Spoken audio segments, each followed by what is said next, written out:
2 Kings chapter 8. The woman from Shunem returned home.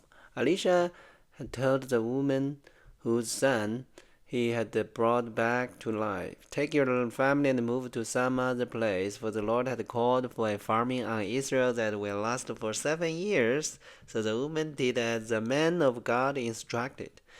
She took her family and settled in the land of the Philistines for 7 years. After the famine ended,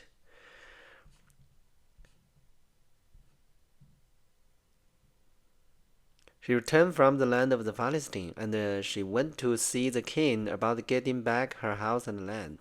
As she came in, the king was talking with Gehazi, the servant of the man of God. The king had just said, "Tell me some story about the great things Elisha had done." And Gehazi was telling the king about the time Elisha had brought a boy back to life. At that very moment, the mother of the boy walked in to make her appeal to the king about her house and land. "Look, my lord the king," Gehazi exclaimed, "here is the woman now, and this is her son, the very one Elisha brought back to life." "Is this true?" the king asked her, and she told him the story. So he directed one of his officials to see that everything she had lost was restored to her, including the value of all crops that had been harvested during her absence. Hazael murdered Ben-Hadad. Elisha went to the Damascus, the capital of Aram, where King Ben-Hadad lay sick. When someone told the king that the man of God had come, the king said to the Hazael, "Take a gift to the man of God, then tell him to ask the Lord, 'Will I recover from this illness?'" So Hazael loaded down 40 camels with the finest product of Damascus as a gift for Elisha. He went to him and said, "Your servant Ben-Hadad, the king of Aram, has sent to me, ask, 'Will I recover from this illness?'" And Elisha replied, "Go and tell him, 'You will surely recover.' But actually the Lord has shown me that he will surely die." Elisha stared at Hazael with a fixed gaze until he had become uneasy. Then the man of God started weeping. "What is the matter, my lord?" Hazael asked him. "I know the terrible things you will do to the people of Israel. You will burn their fortified city, kill their young men with the sword, dash their little children to the ground, and rip open their pregnant women." Hazael responded, "How could a nobody like me ever accomplish such great things?" Elisha answered, "The Lord has shown me that you are going to be the king of Aram." When Hazael left Elisha and went back, and the king asked him, "What did Elisha tell you?" And Hazael replied, "He told me that you will surely recover." But the next day Hazael took a plank, soaked it in the water, and held it over the king's face until he died. Then Hazael became the next king of Aram. Jehoram ruled in Judah. Jehoram, son of King Joseph of Judah, began to rule over Judah in the 15th year of the reign of Jehoram, son of Abba. Jehoram was 32 years old when he became king, and he reigned in Jerusalem 8 years. But Jehoram followed the example of the king of Israel and was as weak as the king Ahab, for he had married one of Ahab's daughters. So Jehoram did what was evil in the Lord's sight, but the Lord did not want to destroy Judah, for he had promised his servant David that his descendants would continue to rule, shining like a lamp forever. During Jehoram's reign, the Edomites revolted against Judah and corralled their own king. So Jehoram went with all his chariots to attack the town of Zerah. The Edomites surrounded him and his chariot commander, but he went out at light and attacked them under cover of the darkness. But Jehoram's army deserted him and fled to their home. So Edom has been independent from Judah to this day. The town of Lebanon also revolved about the same time. The rest of the events of Jehoram's reign and everything he did are recorded in the book of the history of the king of Judah. When Jehoram died, he was buried with his ancestors in the city of David. Then his son Ahaziah became the next king. Ahaziah ruled in Judah. Ahaziah son of Joram began to rule over Judah in the 12th year of reign of Joram son of Ahaz, king of Israel. Ahaziah was 22 years old when he became king, and he reigned in Jerusalem 1 year. His mother was Ahaniah, as the grandma of king of army of Israel. Ahaziah followed the evil example of King Ahaz's family. He did what was evil in the Lord's sight, just as Ahaz's family has done, for he was related to marriage to the family of Ahaz. Ahaziah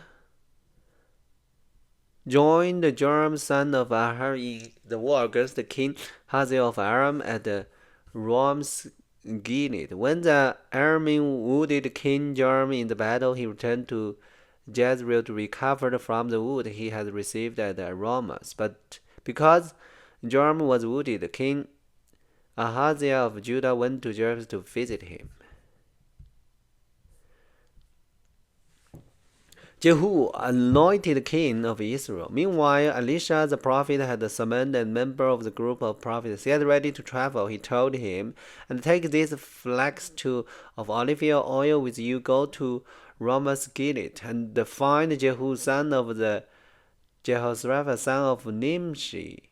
Called him into a private room away from his friend, and poured the oil over his head. Say to him, This is what the Lord said, I anoint you to be the king over Israel. Then open the door and run for your life. So the young prophet did as he was told and went to Ramoth's Gilead. When he arrived there, he found Jehu sitting around with the other army officer. I have a message for you, commander, he said. For which one of us? Jehu asked. For you, commander, he replied. So Jehu left the others and went into the house. Then the young prophet poured the oil over Jehu's head and said, This is what the Lord said. The God of Israel said, I anoint you king over the Lord people Israel. You are to destroy the family of Ahaz, your master. In this way I will avenge the murder of my prophet and all the Lord's servants who were killed by Jezebel. The entire family of Ahaz must be wiped down. I will destroy every one of his male descendants, slave and free alike, anywhere in Israel. I will destroy the family of Ahaz as I destroyed the family of Jeroboam son of Nebat, and as Baasha son of Ahijah. Dog will eat Ahaz's wife Jezreel at the plot of the land of the Jezreel. No one will bury her. Then the young prophet opened the door and ran. Jehu went back to his followed officer, and one of them asked him, What did this madman want? Is everything all right? You know how a man like that babbled on? Jehu replied, You're hiding something, they said. Tell us. So Jehu told them. He said to me, This is what the Lord said, I have anointed you to be the king over Israel. Then they quickly spread out the chalk on the bare step and blew the ram horn, shouting, Jehu is king! Jehu killed Joram and Ahaziah. So Jehu son of Jerusalem son of Lemish led a conspiracy against King Joram. Now Joram has been with the army at Ramoth, defending Israel against the force of the king Hazael of Aram. But King Joram was wounded in the fighting and returned to Jezreel to recover from his wound. So Jehu told the men with him, If you want me to be king, don't let anyone leave town and go to Jezreel to report what we have done. Then Jehu got into the chariot and rode to Jezreel to find King Joram, who was lying there wounded. King Ahaziah of Judah was there too, for he had gone with to visit him. The watchman on the town of Jezreel saw Jehu and his company approaching, so he shouted to Joram, I saw a company of troops coming. Send out a rider to ask if they are coming in peace. King Joram ordered. So a horseman went out to meet Jehu and said, The king wants to know if you are coming in peace. Jehu replied, What do you know about peace? Fall in behind me. The watchman called out to the king, The messenger has met them, but he is not returning. So the king sent out a second horseman. He rode up to them and said, The king wants to know if you are come in peace. Again Jehu answered, What do you know about peace? Fall in behind me. The watchman explained, The messenger has met them, but he didn't return either. It must be Jehu son of Nimshi, for he's driving like a madman. Quick, get my chariot ready, King Jehu commanded. Then King Jehoram of Israel and King Ahasuerus rode out in the chariot to meet Jehu. They meet him at the plot of land that has belonged to Labos of Jezreel. King Jehoram demanded, "Do you come in peace?" Jehu replied, "How can there be peace as long as the idolatry and the witchcraft of your mother Jezebel are all around us?" Then King Jehoram turned the horses around and fled, shouting to King Ahaziah, "Treason, Ahaziah!" But Jehu drew his bow and shot Jehoram between the shoulder. The arrow pierced his heart, and he sank down dead in his chariot. Jehu said to Bidkar, his officer, "Throw him into the plot of land that belongs to Labos of Jezreel. Do you remember when you and I were riding along behind his father Ahab? The Lord pronounced this message against him. I solemnly swear that I will repay him here on this plot of land, said the Lord, for the murder of Laban and his son that I saw yesterday. So throw him out on Laban's property, just as the Lord said." When King Ahaz of Judah saw what would happen, he fled along the road to Beth-Hagah. Jehu rode after him, shouted, "Shoot him too!" So they shot Ahaziah in his chariot at the ascent of Gur, near Abilim. He was able to go on as far as Megiddo, but he died there. His servant took him by chariot to Jerusalem, where they buried him with his ancestor in the city of David. Ahaziah has become king over Judah in the 11th year of the reign of Joram son of Ahab. The death of Jezebel. When Jezebel, the queen mother, heard that Jehu had come to Jezreel, she painted his eyelid and fixed her hair and sat at the window. When Jehu entered the gate of the palace, she shouted at him, "Have you come in peace, you murderer? You're just like Zimri, who murdered his master." Jehu looked up and saw her at the window and shouted, "Who is on my side?" And 2 of 3 imps looked out at him. "Throw her down," Jehu yelled. So they threw her out the window, and her blood spattered against the wall and on the horses, and Jehu trapped her body under his horses' hooves.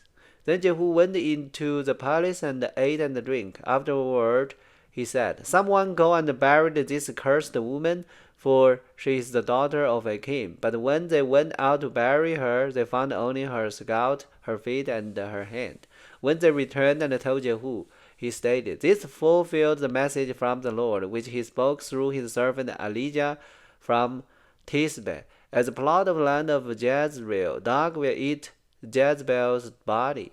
Her remains will be scattered like dung on the plot of the land of in Jezreel, so that no one will be able to recognize her."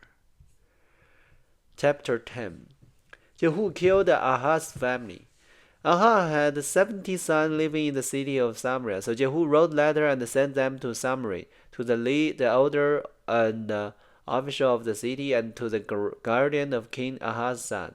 He said, "The king's sons are with you, and you have at your disposal chariot, horses, and the fortified city and weapons. As soon as you receive this letter, select the best quality of your master's son to be your king, and prepare to fight for Ahaz's dynasty." But they were paralyzed with fear and said, "We have seen that 2 kings couldn't stand against this man. What can we do?" So the palace and the city administrator, together with the elder and the guardians of the king's son, sent this message to Jehu: "We are your servant and will do anything you tell us.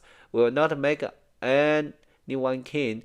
Do whatever you think is best." Jehu responds with a second letter: "If you are on my side and are going to obey me, bring the head of your master's son to me at Jezreel by this time tomorrow." Now the 70 sons of the king were being cared for by the leader of Samaria, where they had been raised since childhood. When the letter arrived, the leader killed all 70 of the king's sons. They placed their head in baskets and presented them to Jehu at Jezreel. A messenger went to Jehu and said, They have brought the hand of the king's son. So Jehu ordered, pile them in 2 heaps at the entrance of the city gate, and leave them there until morning. In the morning he went out and spoke to the crowd that had gathered around them. You're not to be to blame, he told them. I'm the one who conspired against my master and killed him. But who killed all this? You can be sure that the message of the Lord that was spoken concerning Ahaz's family will not fail. The Lord declares through his servant Elijah that this would happen. Then Jehu killed all who were left of Ahaz's relatives living in Jezreel and all his important officials, his personal friends, and his priests. So Ahaz was left without a single survivor. Then Jehu set out for Samaria. Along the way, where he was a vassal of Shepherd, he met some relative of King of Ahijah of Jehu. Who are you? He asked them, and they replied, We are relative of King of Ahaziah. We are going to visit the son of King Ahaz and the son of the Queen of Mother. Take them alive. Jehu shouted to his men, and they captured all 42 of them and killed them at the well of Bethel. None of them escaped. When Jehu left there, he met Jonadab, son of Rechab, who was coming to meet him. After they had greeted each other, Jehu said to him, Are you as loyal to me as I am to you? Yes, I am. Jonadab replied, If you are, Jehu said, then give me your hand. So Jonadab put out and he held him into the chariot. Then Jehu said, Now come with me and see how devoted I am to the Lord. So Jonadab rode along with him. When Jehu arrived in Samaria, he killed everyone who was left there from Ahaz's family, just as the Lord had promised through Elijah. Jehu killed the priest of Baal. Then Jehu called a meeting of all the people of the city and said to them, Ahaz's worship of Baal was nothing compared to the way I will worship him. Therefore, summon all the prophets and worship the Baal and call together all his priests. See to it that every one of them come, for I am going to offer the great sacrifice to Baal. Anyone who fails to come will be put to death. But Jehu's cunning plan was to destroy all the worshippers of Baal. Then Jehu ordered, Prepare a solemn assembly to worship Baal. So they did. He sent messengers throughout all Israel, summoned those who worship Baal. They all came. Not a single one remained behind, and they filled the temple of Baal from one end to the other. Then Jehu instructed the keeper of the wardrobe, Be sure that every worshipper of Baal wear one of these robes. The robes were given to them. Then Jehu went into the temple of Baal with Jeroboam son of Rechab. Jehu said to worshippers of Baal, Make sure no one who worships the Lord is here, only those who worship Baal. So they were all inside the temple to offer the sacrifice and burnt offering. Now Jehu had stationed 18 of his men outside the building and had warned them, If you let everyone escape, you will pay for it with your own life. As soon as Jehu had finished and sacrificed the burnt offering, he commanded his guardian and officer, Go in and kill all of them. Don't let a single one escape. So they killed them all with their sword, and the guard and the officer dragged the body outside. Then Jehu's men went into the innermost fortress of the temple of Baal. They dragged out the scarlet peanut used in the worship of Baal and burned it. They smashed the scarlet peanut and wrecked the temple of Baal, converting it into a public toilet as it remained to this day. In this way, Jehu destroyed every trace of Baal worship from Israel. He did not, however, destroy the golf calf at Bethel and Dan with which Jeroboam son of Nebat has caused Israel to sin. Nonetheless, the Lord said to Jehu, You have done well in following my instruction to destroy the family of Ahaz. Therefore, your descendants will be king of Israel down to the fourth generation. But Jehu did not obey the law of the Lord, the God of Israel, with all his heart. He refused to turn from the sin that Jeroboam has led Israel to commit. The death of Jehu. At about that time, the Lord began to cut down the size of Israel's territory. King Hazael conquered several sections of the country east of Jordan River, including all the Gilead, Gad, Reuben, and Manasseh. He conquered the area from the town of Aram by the Aram Gorg to as far north as Gilead and Bashan. The rest of the events in Jehu's reign, everything he did, and all his achievements are recorded in the book of the history of the king of Israel. When Jehu died, he was buried in Samaria. Then his son Jehu has become the next king. In all, Jehu reigned over Israel for Samaria for 28 years. And then we will go into chapter 11. Alright, so those three chapters are talking about the God told everything happened through Jehu's hand. Then now Jehu became the king of Israel, and then also there's something happened in the king of Judah. Alright, so that is today's Bible's learning. Hope everybody like it. God bless everyone. See you tomorrow.